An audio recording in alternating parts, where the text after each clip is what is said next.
नमस्कार दोस्तों, मैं हूं डॉक्टर उपेश राव। स्वागत करता हूं आपका। और जैसा कि आप देख रहे हैं कि बड़े बड़े खुलासे हो रहे हैं दिशा सैलियन के केस में।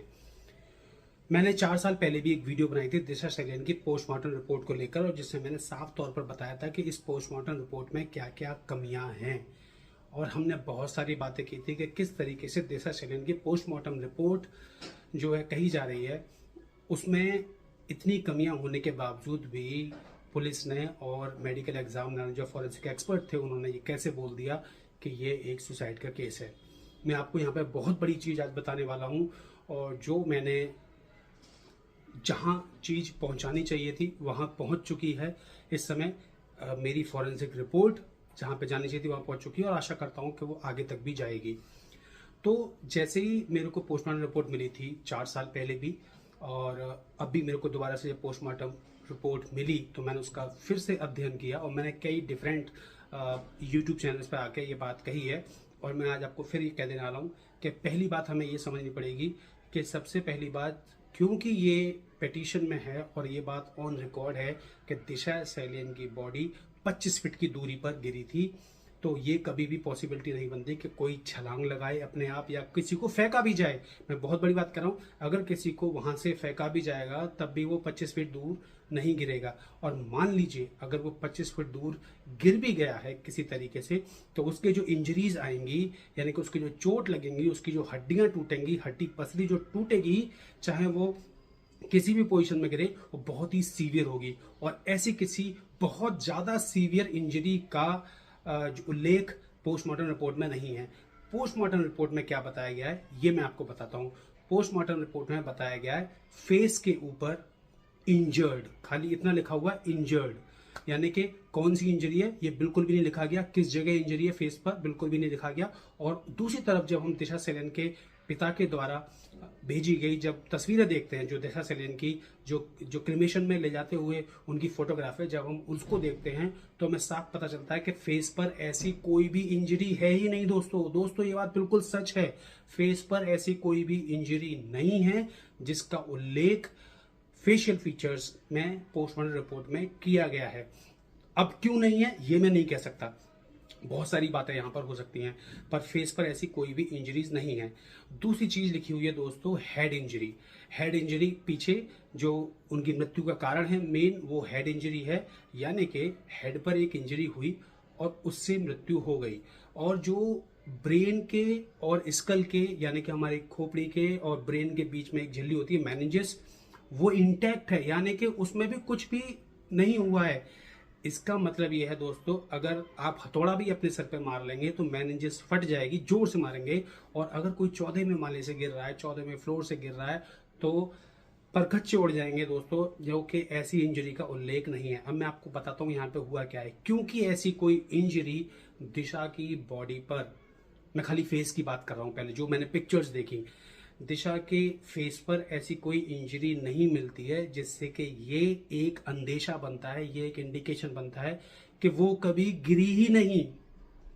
जी हाँ दोस्तों, अगर वो चौथे, पांचवें, 10वें, 8वें किसी भी फ्लोर से गिरेगी तो या तो सीवियर इंजरी हेड पर होगी या सीवियर इंजरी फेस पर होगी, जो कि ऐसी इंजरी बिल्कुल भी नहीं है।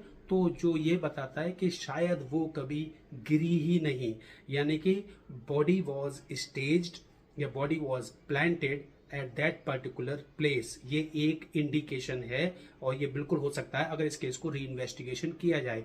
दूसरी बात जो पोस्टमार्टम रिपोर्ट में लिखी हुई है कि चेस्ट पर, जी हाँ दोस्तों, चेस्ट पर एक कॉन्ट्यूज्ड लेसिरेटेड वुंड, जिसका मतलब है एक नीला पड़ा हुआ, फटा हुआ इंजरी है, घाव है बहुत बड़ा।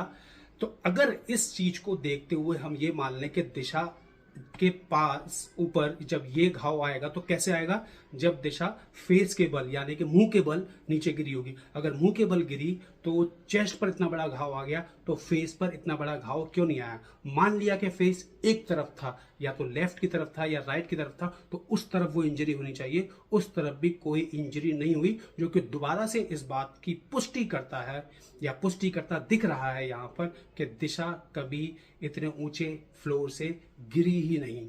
ये दूसरी पुष्टि है।